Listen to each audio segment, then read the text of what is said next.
principe d'équivalence, etc. Toujours est-il qu'en 1996, nous nous retrouvons à faire les 6 présentations à l'UNESCO, des 6 différentes missions, et ben voilà, on a été sélectionnés. Donc derrière ça, on s'est mis à construire. Enfin à construire, à faire des études encore plus détaillées, et tout ça a mené, après un certain nombre de péripéties, à ce moment-là où voilà l'objet qui s'appelle Planck, tel qu'il est à Kourou, après 16 ans d'espoir, de travaux et de pas mal de transpiration et quelquefois d'anxiété.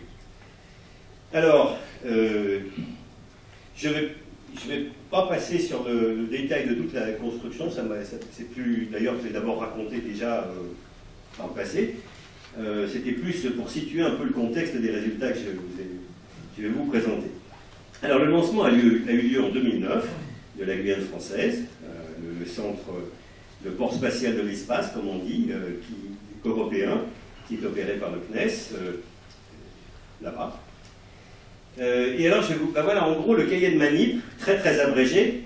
Bon, en fait, c'est assez abrégé parce que, en fait, ce que vous voyez, c'est qu'il y a eu du genre de l'ordre de 1000 rapports de qualité, des télécoms, enfin, n'en peut finir. Enfin bon, évidemment, c'est un résumé, mais en résumé, à partir du moment où le satellite a été mis à poste, et je vais y revenir, en août 2009, jusqu'au moment où toutes les données ont été acquises, en tout cas pour notre instrument, en janvier 2012, tout ça a marché comme une horloge de manière assez parfaite.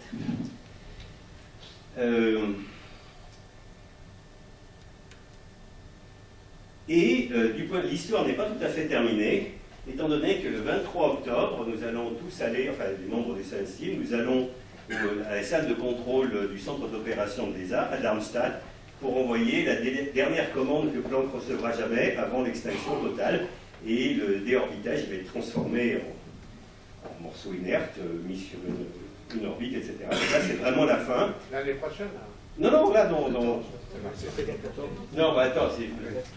Bon, enfin, d'accord. Non. On est combien là? Ah non, mais... Oui, 2013, bien sûr. C'est moi. Quand j'ai écrit ça tout à l'heure, j'ai perdu le fait. Et voilà. Non, mais c'est tout à l'heure. La Chine a avancé dans le temps. Non, mais pas. Quasiment. Dans quelques semaines.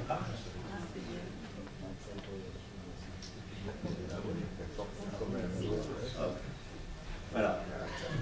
Donc en fait, disons, l'histoire du satellite lui-même approche de sa fin vraiment en tant que satellite, puisque, je vous dis, dans quelques semaines, nous allons à Darmstadt envoyer, enfin, une petite cérémonie de passage de la dernière télécommande, on est à temps.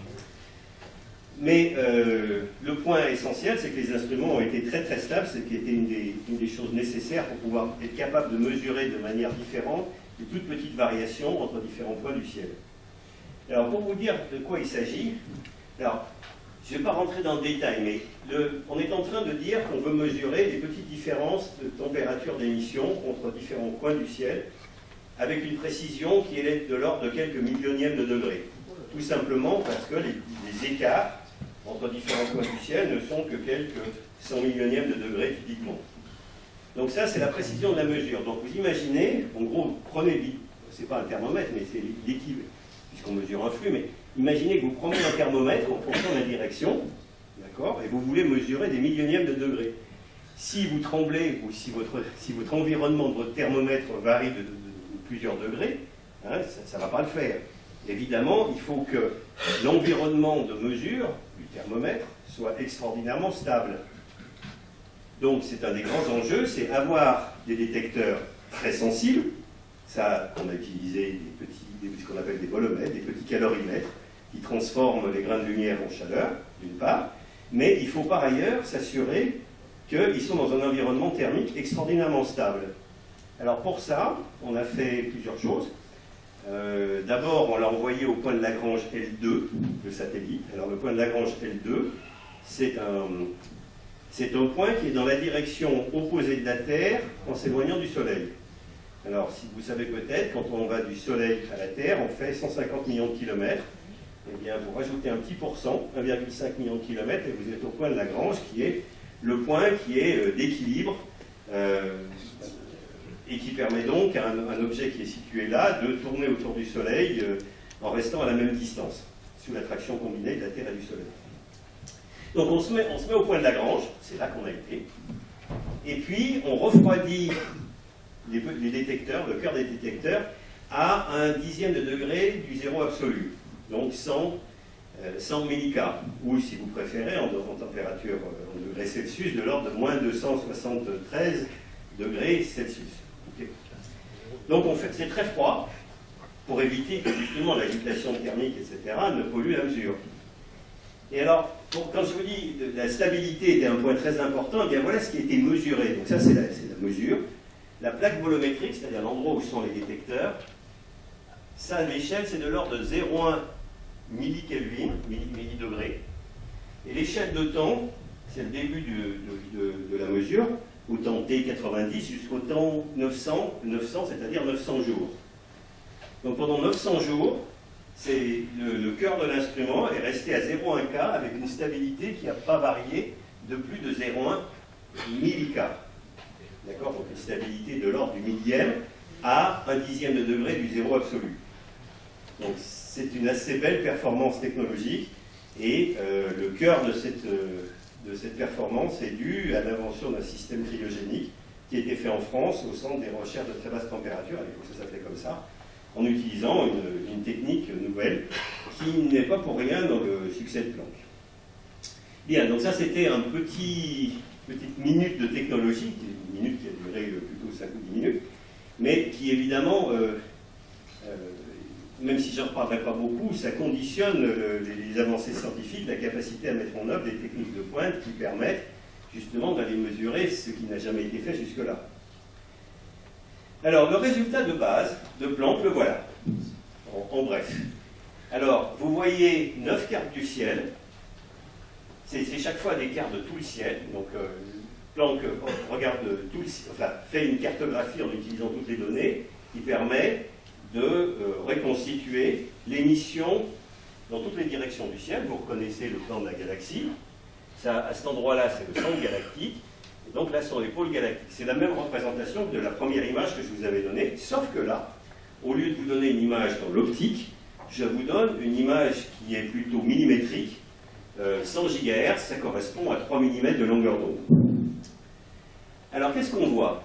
Alors donc c'est une carte d'émission dans différentes bandes, donc c'est l'équivalent des couleurs, mais dans l'onde, disons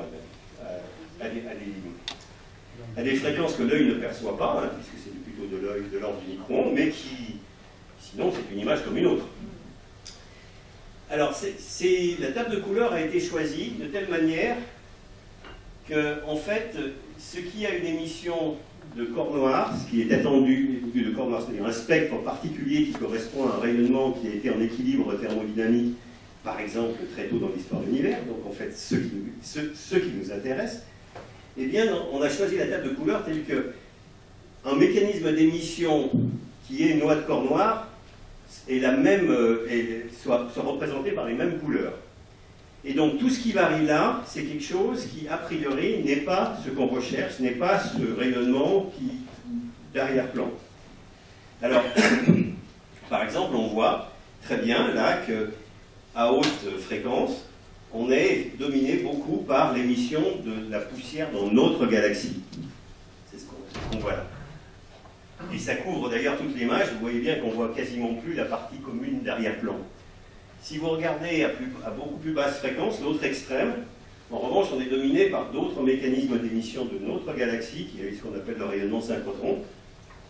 Mais en bref, donc ce qu'on voit, c'est que on voit qu'à une fréquence donnée, on constate, qu'on observe que l'apparence du ciel est due à la superposition de plusieurs émissions, de nature galactique, mais aussi certains points, il y a des petites galaxies là, donc aussi des sources extragalactiques, il y a aussi l'émission d'amas de galaxies dans certaines directions. Donc, tout ça, c'est une superposition, et donc la manière dont on va s'en sortir pour regarder ce qui est la partie d'arrière-plan, ça va être d'avoir plusieurs images où la contribution des différents mécanismes d'émission va être différente selon l'image. D'accord? Et donc, l'objectif, c'est précisément de faire une sorte de danse d'essai de voile et de retirer la carte de l'émission, les différents mécanismes qui sont entre nous et la partie qui est le rayonnement cosmologique tel qu'il a été émis il y a 300 000 ans après le Big Bang, il y a 13,8 milliards d'années. Alors, on le fait. Alors, je vous passe le détail sur la manière dont ça se fait. C'est des jolies mathématiques appliquées. Il se trouve que la carte finale qui est sortie de la collaboration avec un mathématicien appliqué qui travaille le en face du mien, qu'on a un peu attiré, et qui a permis de mettre en œuvre aussi un peu le meilleur de la technologie et de la créativité pour sortir au mieux l'analyse de ces données. Alors voilà la carte. Ça, c'est le fond.